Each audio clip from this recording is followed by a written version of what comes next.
Mes frères, l'Évangile nous présente un aveugle sur le bord du chemin à la sortie de Jéricho. Jésus passe, entouré d'une foule. Le plus étonnant, à mon avis, ce n'est pas cette foule, ni les cris répétés de cet aveugle qui veut qu'on s'intéresse à lui.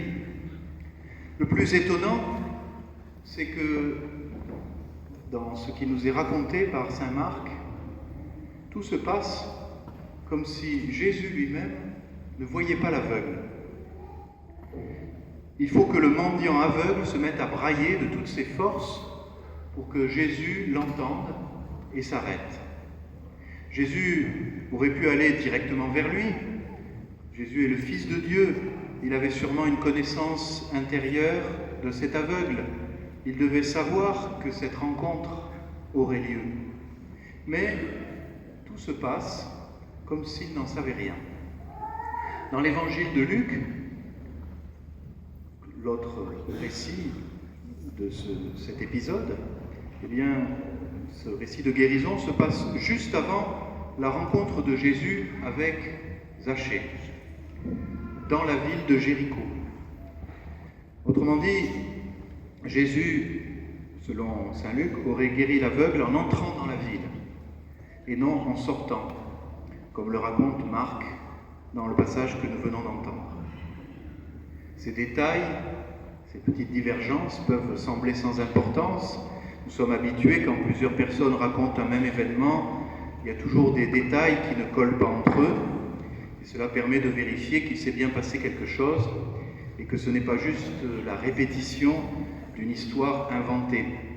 Les deux témoins racontent la guérison de l'aveugle. Au bout du compte, le récit lui-même, c'est la même chose, mais il y a ce détail qui change. Et on peut se demander pourquoi Marc dit que Jésus a guéri l'aveugle en sortant de la ville, alors que dans son récit, il ne raconte rien de ce qui s'est passé dans la ville. Il dit que Jésus est rentré dans la ville, puis il ressort, et là il rencontre l'aveugle. Marc ne raconte même pas la conversion de Zachée, qui pourtant nous intéresse beaucoup ici à Rocamadour. La ville de Jéricho, dans la culture biblique, c'est un lieu qui a une grande portée symbolique. C'est d'abord une ville oasis au milieu d'une zone désertique. C'est un lieu où les itinérants, comme Jésus et ses disciples, viennent boire et se restaurer. Une oasis. Il est sans doute, en fait, plus cohérent que Jésus soit sorti de Jéricho entouré d'une foule nombreuse, plutôt qu'il y soit entré. Parce que quand on marche dans le désert, et ceux qui sont venus peut-être ici à pied jusqu'à Rocamadour, enfin ils ont surtout marché hier si j'ai bien compris, peut-être que pendant la marche, le groupe s'effiloche un peu. Et il n'y a pas toujours une foule groupée au bout d'un long moment. Quand on entre dans l'oasis, les plus en forme arrivent les premiers. C'est paradoxal, mais c'est comme ça. Donc il est plus cohérent que Jésus soit sorti, entouré de la foule dans Jéricho. S'il y a eu la conversion de Zachée, il s'est passé des choses, on peut penser que la foule le suit sur ce chemin, juste à la sortie de la ville. C'est pareil quand on sort de l'église, eh bien, il y a toujours une foule qui sort en même temps. Marc est très concret, toujours, donc ça peut être la raison pour laquelle il mentionne que le miracle a eu lieu à la sortie. Mais ce n'est pas la seule raison de cette précision. Jésus entre, dit Marc, puis ressort, entouré d'une foule. Jéricho, c'est en effet la ville biblique où le peuple de Dieu est entré pour la première fois en terre promise, après sa longue traversée du désert. C'est donc, Jéricho, une image de la réalisation de la promesse de Dieu. Le Dieu sauveur s'est rendu visible à travers la prise de Jéricho. Vous savez, la prise de Jéricho, événement spectaculaire avec la chute des murailles au son des trompettes. Jéricho, c'est donc quitter Jéricho, c'est donc sortir d'un lieu où on a fait l'expérience de la lumière, l'expérience du bonheur. sortir d'un lieu où on a rencontré le Sauveur, d'un lieu où on a vu les merveilles de Dieu. Sortir de Jéricho, c'est peut-être quitter l'enthousiasme d'une belle célébration pour revenir vers le quotidien, vers un monde plus terne, où il va falloir peiner un peu, travailler, souffrir peut-être de la chaleur et de la soif. Et Jésus marche avec cette foule enthousiaste qui a goûté avec lui au ravitaillement de l'oasis et au signe palpable de la présence du Dieu Sauveur. Il y a peut-être même Zachée converti dans cette foule heureuse. Ils sortent de l'ombre de l'oasis et sont peut-être aveuglés par la lumière du soleil. Cette foule est tellement absorbée par son bonheur qu'elle n'a aucune considération pour l'aveugle, qui semble vouloir gâcher la fête en criant son malheur. Et Jésus lui aussi, semble insensible dans un premier temps au cri du malheureux. C'est une grande leçon, cette apparente indifférence de Jésus, qui est entouré d'une foule enthousiaste, qui le suit, un peu comme des journalistes derrière une star de cinéma qui traverse une ville de festival. Et c'est comme si Jésus, aveuglé par les flashs, ne voyait pas l'aveugle. En plus, le service d'ordre essaie de faire taire ce mendiant pour ne pas déranger la vedette. Dans notre vie quotidienne, nous pouvons avoir souvent l'impression que Jésus ne nous voit pas, qu'il passe à côté de nous. Il y a tellement de monde qui s'occupe de lui et qui sait bien le prier, qui connaît les bonnes formules, ou qui a le cœur plus ouvert ou mieux préparé que le nôtre. Nous-mêmes, nous sommes souvent comme des aveugles, nous ne voyons pas bien où Jésus est en train de passer. Nous sommes tellement à la sortie de l'oasis de la présence du Dieu Sauveur que nous pouvons croire même qu'il est absent de ce monde. Pourtant, quand on vient ici à Rocamadour, on ne peut pas ne pas voir des traces de la présence de Jésus.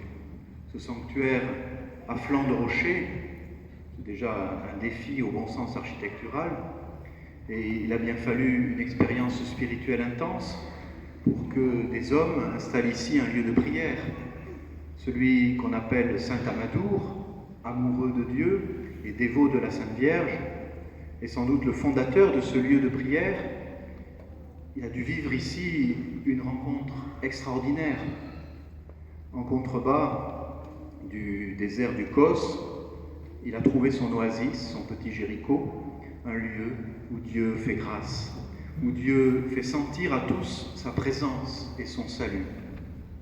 Il faut aussi émettre l'hypothèse qu'Amadour était aveugle pour ne pas s'être rendu compte qu'il s'installait au bord d'un précipice. En tout cas, son regard, sans doute émerveillé par la beauté du site, s'est tourné vers l'intérieur, vers la grotte, symbole d'intimité, au cœur du rocher. Et il a dû crier vers Jésus, comme l'aveugle de l'Évangile, « Jésus, prends pitié de moi. Jésus, prends pitié de moi. » Et ce cri, « Jésus-Christ, prends pitié de moi », c'est la prière la plus fondamentale et en même temps la plus simple. Vous savez, les moines d'Orient, des pères du désert à partir d'Antoine le Grand et Jean Cassien au IVe siècle, jusqu'à ceux du mouvement hésicaste contemporain, articulé sur le mont Athos, répètent cette prière des milliers de fois par jour. Jésus-Christ, Fils de Dieu Sauveur, prends pitié de moi, pécheur.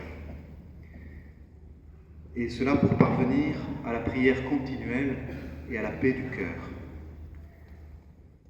Peut-être que cette pratique nous enseigne que quand Jésus ne semble pas écouter tout de suite, même s'il semble parfois ne pas voir notre présence insignifiante, eh bien nous devons persévérer, crier vers lui comme des aveugles. Rappelons-nous que les murailles de Jéricho ne se sont pas écroulées au premier passage du peuple, ni au premier son de trompette. Le peuple de Dieu qui arrivait du désert a fait 7 fois le tour de la ville pendant 7 jours. Chaque jour, il a fait une fois le tour de la ville et on a sonné des trompettes. Et puis le 7e jour, les trompettes ont résonné et le peuple a crié. Et Dieu a fait s'écrouler le rempart. Si Dieu fait parfois semblant de ne pas nous voir, c'est parce qu'il attend que notre désir grandisse et que nous insistions dans notre prière. Il se peut aussi que, comme l'aveugle de l'Évangile, nous rencontrions des personnes qui ne comprennent pas notre cri, qui essaient de nous faire taire, peut-être qu'en nous-mêmes déjà, en nous-mêmes, il y a des freins à la persévérance de notre prière. Nous nous décourageons si vite.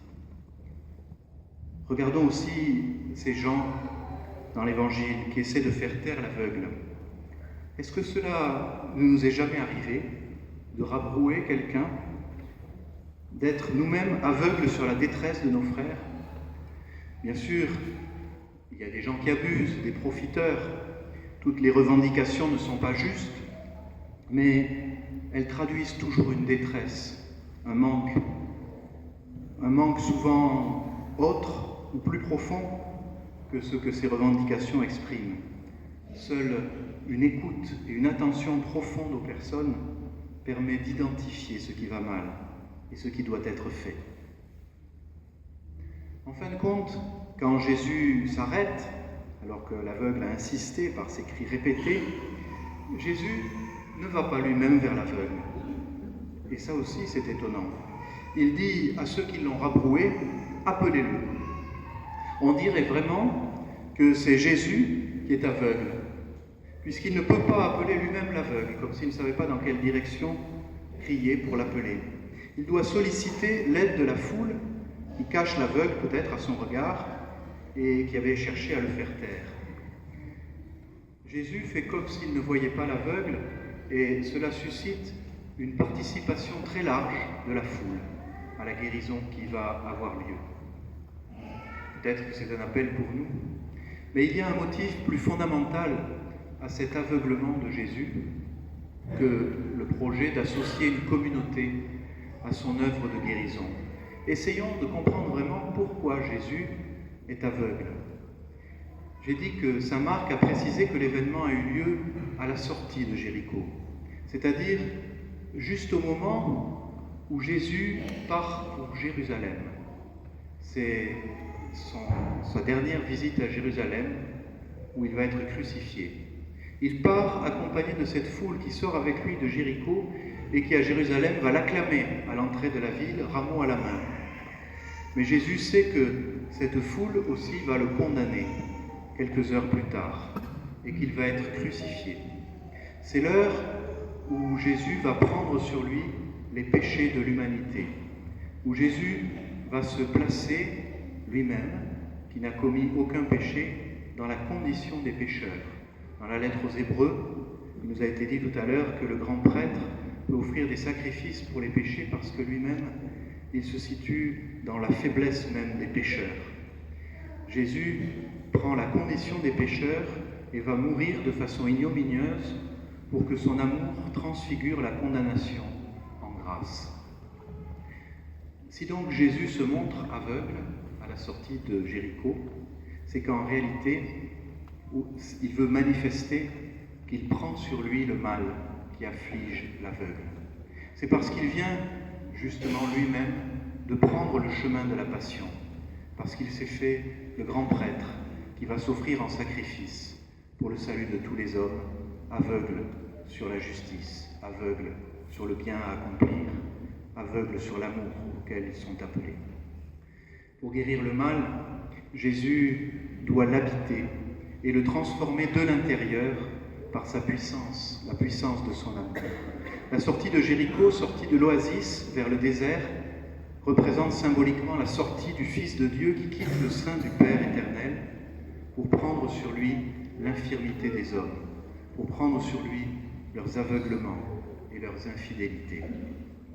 Quand Jésus s'abaisse ainsi, comme incapable d'appeler lui-même l'aveugle, l'attitude de la foule change radicalement. Confiance, lève-toi, il t'appelle, dit la foule. Confiance, lève-toi, il t'appelle. Ceux qui sont autour de Jésus, ceux qui le suivent, ne sont pas meilleurs que les autres, nous l'avons bien compris, mais dès qu'ils ont contact avec le mystère de l'abaissement de Jésus, Jésus qui semble incapable d'appeler lui-même l'aveugle, Jésus qui se laisse aveugler par les événements, dès qu'ils sont en contact avec ce mystère de l'abaissement du Fils de Dieu, ces gens-là peuvent s'améliorer.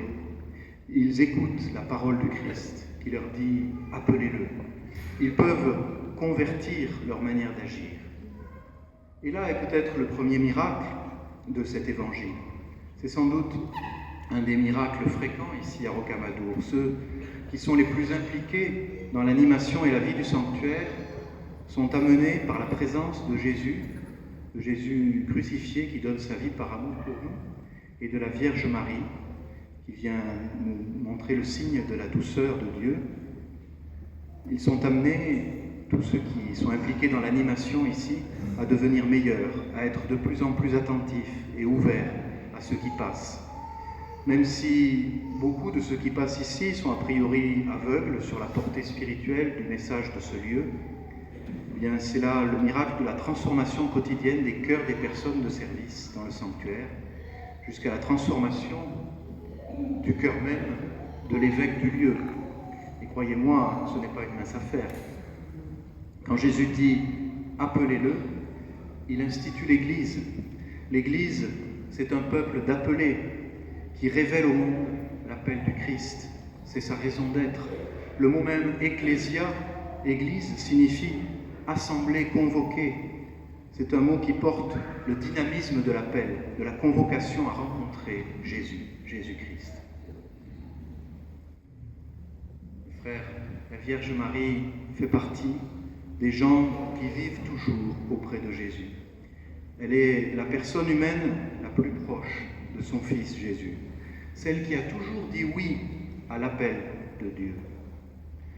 Elle ne rabroue personne, bien au contraire, par sa présence silencieuse et priante, elle ouvre nos yeux à ceux qui nous entourent et qui viennent ici avec une multitude de motivations, toutes respectables. Toutes respectables parce qu'une chose est sûre, chacune de ces personnes, Jésus les appelle. Ils ne sont pas là par hasard dans le plan de Dieu. S'ils ouvrent leur cœur, s'ils osent crier leur détresse intime, il va se passer quelque chose de visible ou d'invisible, peu importe. Si les angoisses de leur vie s'élèvent vers le monde invisible de Dieu, avec l'aide active de ses saints, tout est possible. Depuis la résurrection de Jésus, nous savons qu'il s'est abaissé jusqu'au plus profond de tous nos aveuglements pour nous relever et nous ouvrir les yeux sur les merveilles de Dieu. Mes frères, je vous le dis donc à chacun, je le dis à toi, confiance, lève-toi, il t'appelle.